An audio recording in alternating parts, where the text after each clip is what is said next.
सेवानिवृत्त कर्नलची 72 लाखांची फसवणूक केल्याप्रकरणी बांधकाम व्यावसायिक नरेश कार्डाला गुन्हे शाखा युनिट 1च्या पथकानं अटक केली आहे। याबाबत पोलिसांनी दिलेली अधिक माहिती अशी की कार्डा इन्फ्रास्ट्रक्चर कंपनीचे डायरेक्टर नरेश कार्डा यांनी देवळाली कॅम्प येथील हरिनिकेतन फेज 2 या निवासी बिल्डिंगमध्ये राहणाऱ्या फ्लॅटधारक तसंच दुकानधारकांना अंधारात ठेवून बनावट गहाणखत बनवून कार्डा इन्फ्रास्ट्रक्चर कंपनीला 23 कोटी रुपयांचं कर्ज मिळवून दिलं।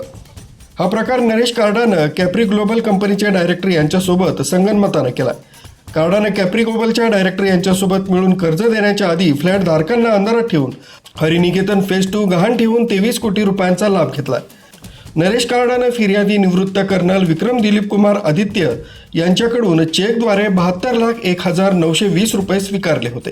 या प्रकरणी देवळाली कॅम्प पोलीस ठाण्यात नरेश कार्डा तसंच कॅप्री ग्लोबल कंपनीचे सर्व डायरेक्टर यांच्या विरुद्ध गुन्हा दाखल करण्यात आला। हा सर्व प्रकार दिनांक 15 एप्रिल 2019 ते दिनांक 2 डिसेंबर 2025 दरम्यान घडला। पोलिसांनी नरेश कार्डाला रात्री अटक केली आहे। पुढील तपास पोलीस उपनिरीक्षक चेतन श्रीवंत हे करीत आहेत। नरेश कार्डाविरुद्ध यापूर्वीही फसवणुकीचे गुन्हे दाखल असल्यानं त्यांच्या अडचणीत आता वाढ होण्याची शक्यता वर्तवली जाते। है और मैं भी इसी सोसाइटी का एक मेंबर हूँ। जैसे कि अभी कर्नल विक्रम साहब ने आपको बताया कि उन्होंने घर बुक किया था, उसी प्रकार से हमने भी जो है अपनी पेंशन का पैसा लगा के ये घर बुक किया और इसको हमें जो पोजीशन है 2021 में मिल गया। 21 में मिलने के बाद में अभी हम वहाँ रह रहे हैं, प्रॉपर्टी टैक्स पे कर रहे हैं, जितनी भी जो फॉर्मेलिटीज़ पूरी होने के बाद में इलेक्ट्रिसिटी मीटर हमारे नाम पे है, सारी फॉर्मेलिटीज़ पूरी हैं। अभी हमको पता चलता है 26-27 अक्टूबर के करीब कि नोटिस लगा है और नोटिस में कैप्री ग्लोबल ये कह रहा है कि ये घर जो है, क्योंकि नरेश कार्डा ने जो पेमेंट है उनसे जो कुछ लोन लिया था करीब 23 करोड़ रुपए का, वो पेमेंट नहीं हुआ है सोसाइटी के अगेंस्ट, और ये सोसाइटी मॉर्गेज रखी गई थी जो कि जो है घर खरीदने के टाइम में हमसे छुपाया गया। और यहाँ ही नहीं, एग्रीमेंट फॉर सेल रजिस्टर्ड है, सेल डीड है हमारे पास में घर की, लेकिन जो बैंकर को फिर हमने कांटेक्ट किया, बोलता नहीं इसकी पोजीशन तो हमारी है, क्योंकि हमने जो ये घर है वो हमने नरेश कार्डा जो मॉर्गेज किया है वो उसने 22 में किया है जो उन्होंने बोला हमें। फिर हमने ओरिजिनल मॉर्गेज निकाली, जो ओरिजिनल मॉर्गेज निकाली तो उसमें हमारी सोसाइटी थी नहीं। उसने जो लोन लिया इनिशियली, वो जो लोन लिया है दूसरी सोसाइटी के अगेंस्ट लिया है, लेकिन ये सोसाइटी हमारी दिखाई गई है। तो कभी कभी ऐसा लगता है कि जो बिल्डर है और जो बैंकर है ये दोनों हैंड इन ग्लव्स है, और ये जो है हम जैसे जो इनोसेंट सिटीजन है जो पहले देश की रक्षा करते रहे और अब जाके जो है हमें ये दिन देखना पड़ रहा है। तो ये बहुत दुर्भाग्य की बात है और हम चाहते हैं कि ऐसे बंदों को जो है इनके अगेंस्ट में जो है कड़ी से कड़ी कार्रवाई की जाए। धन्यवाद। हूँ 36 साल मैंने देश की सेवा की है, मैं भी सेवानिवृत्त हूँ। हरिनिकेतन फेज 2 में मेरा भी घर है। ये घर मैंने सारा पेमेंट करने के बाद रजिस्ट्रार ऑफिस में रजिस्टर किया है, और जहाँ पर मुझे एग्रीमेंट फॉर सेल मेरे पास है, पूरा पैसा मैंने दे दिया है। पोजीशन लेटर हमारे पास है, हमने पूरी प्रॉपर्टी टैक्स भरी है, इलेक्ट्रिसिटी बिल हमारे नाम से है, हम वहाँ रह रहे हैं। इसके बावजूद हमें अक्टूबर में पता चला कि हमारा फ्लैट ई ऑक्शन किया जा रहा है, ये कोई लोन के संदर्भ में। इससे पहले हमें इसकी चीज़ की कोई जानकारी नहीं थी। तो हमें ये लगता है कि देश की सेवा करने के बाद जब कोई रिटायर होता है वो सोचता है कि सुकून से अपनी ज़िंदगी बिताएं, लेकिन ये हादसा हमारे साथ हुआ है। हम उम्मीद करते हैं कि जो लॉ इन्फोर्समेंट वाले हैं एजेंसी, वो इसका ख्याल रखेंगे और हमें जस्टिस ज़रूर देंगे। धन्यवाद। Sona Aditya, wife of colonel Vikram Aditya. हमने अपनी पूरी ज़िंदगी भर की कमाई जो सेविंग्स करी थी वो इस घर में लगा दी, ये दिन देखने के लिए। क्या हुआ है? जो मॉर्गेज हुआ जिसके बारे में हमको पता ही नहीं है, मतलब इतना बड़ा धोखा हमारे साथ। हमारी ज़िंदगी भर की कमाई ऐसी। किससे आपने फ्लैट लिया था और क्या अभी फिलहाल आपको? कार्डा, नरेश कार्डा से लिया था, कार्डा इंफ्रास्ट्रक्चर से। पर मतलब हमको पता नहीं था कि कार्डा he was the best builder, जिनका हमने देवलाली प्लाज़ा देखा था, घर देखा था एक कि बहुत अच्छा है कंस्ट्रक्शन, वो देखकर हमने ये घर को ख़रीदा। सब कुछ मतलब सब कुछ देने के बाद अभी मॉर्गेज अच्छा नहीं लग रहा है। I hope law will be enforced upon him. मैं कर्नल विक्रम आदित्य हूँ। हम लोग इस सोसाइटी में काफ़ी रिटायर्ड ऑफिसर्स हैं, सीनियर ऑफिसर्स हैं, ब्रिगेडियर्स हैं, कर्नल्स हैं, और हम लोगों ने अपनी पूरी ज़िंदगी की कमाई लगा के पूरा पेमेंट करके घर ले लिया था। 5 साल से हम इन घरों में रह रहे हैं एंड हमारे साथ बहुत बड़ा धोखा हुआ है। मैं ये इससे ज़्यादा कुछ बोलना नहीं चाहता हूँ कि जो है पूरा पेमेंट होने के बावजूद, चेक पेमेंट्स होने के बावजूद भी हम लोग अभी इस मुकाम पे हैं कि एक ई ऑक्शन नोटिस लगा दिया गया है और बोल रहे हैं कि 5 दिसंबर को आपके ये सारे घर बिक जाएंगे।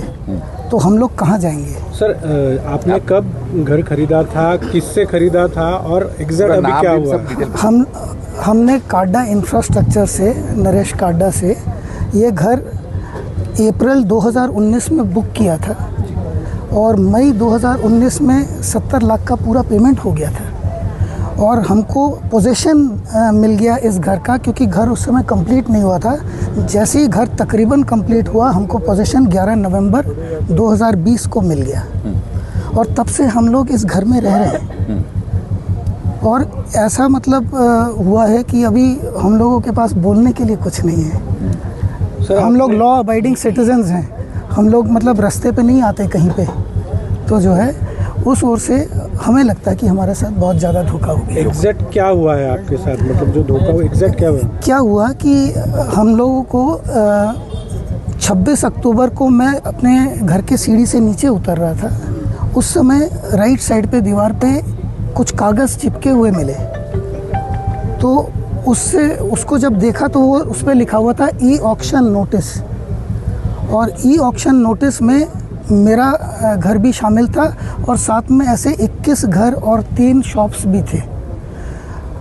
और मेरे वाले उसके अगेंस्ट लिखा हुआ था बैलेंस रिसीवल 70 लाख रुपए, जो हम 70 के हम पूरे 72 लाख 1920 रुपये पेमेंट करके तब हमको पोजीशन मिला है। काडा किसी को ऐसे घर में नहीं घुसने देता है, जब तक एक एक पैसा नहीं वसूल कर लेता है वो नहीं घुसने देता है। तो हमने वो पूरा अमाउंट पे किया, केवल वही नहीं, क्लब हाउस का पूरा पेमेंट किया, पूरा जो एनुअल मेंटेनेंस होता है वो पूरा पेमेंट किया, 3 साल का पेमेंट किया, मंथली जो मेंटेनेंस होता है, सब कुछ पेमेंट, एक एक पेमेंट पूरा करने के बाद जो है हमको उस घर की चाबी दी गई। आपको किसकी कौन से नोटीस है? आम्ही 2-3 जणांचे बाईट घ्यायचे, एकाच बाईट घेऊन टाकशील तर मग नंतर आपल्याला हेअरिंग मिळणार. कर्नल राकेश कालिया है। मैंने 36 ईयर आर्मी एविएशन में हेलीकॉप्टर विंग के अंदर सर्विस किया है और 2012 में मैं जब रिटायर हुआ तो मैंने यहाँ पे सेटल होने का फ़ैसला किया। मेरा बेटा भी एक इंडियन नेवी में कमांडर के रैंक के ऊपर अंडमान निकोबार में नौकरी कर रहा है। हमने एक हरी नक्षत्रा के अंदर घर को बुक किया था और उसके लिए मैंने 88 लाख रुपये इसको पेमेंट किए हैं, जिसके लिए इसने ना तो घर बना के दिया है, ना ही कोई पैसा वापस कर रहा है, ना ही कोई इंटरेस्ट दे रहा है। मेरे इसके ऊपर 138 का केस चल रहा है, MPAD का केस चल रहा है और NCLT में अलग केस चल रहा है। मेरी यही दरख्वास्त है कि हमारी हार्ड अर्न सेविंग 36 साल जो हमने कमाया, जो बचाया, हमारा provident fund, leave encashment, gratuity, सब कुछ और कम्यूटेशन, ये सब पैसा ये हड़प के बैठा हुआ है और हम सिर्फ अपनी पेंशन से अपना गुजारा कर रहे हैं। कोई इमरजेंसी फंड हमारे पास नहीं बचता। ये सारा पैसा घर के ऊपर एक छत, ये खुद इतने बड़े घर में रह रहा है और हमारे ऊपर एक 2 रूम की छत भी इसको गवारा नहीं है। पिछले 5 साल से ये बेवकूफ़ बना रहा है सबको। Thank you. आपने एक बात बताई बहुत इंपॉर्टेंट, पूरे शहर को, आधे शहर को इसने बेवकूफ बनाया। जी हाँ, वो क्या है? हरी नक्षत्रा के अंदर हमारे अलावा बहुत से लोग हैं जिन्होंने इसके केस डाल रखे हैं। बहुत से लोग हैं, क्योंकि वहाँ पे करीब 450 फ्लैट बनने वाले थे। ये बिल्डिंग जो इसने बनाई है वो सारे बेघर होने को घूम रहे हैं। उनकी कभी भी इलेक्ट्रिसिटी कट जाती है, कभी पानी कट जाता है और ये कोई मेंटेनेंस नहीं कर रहा वहाँ पे, वो सब इससे अलग परेशान है।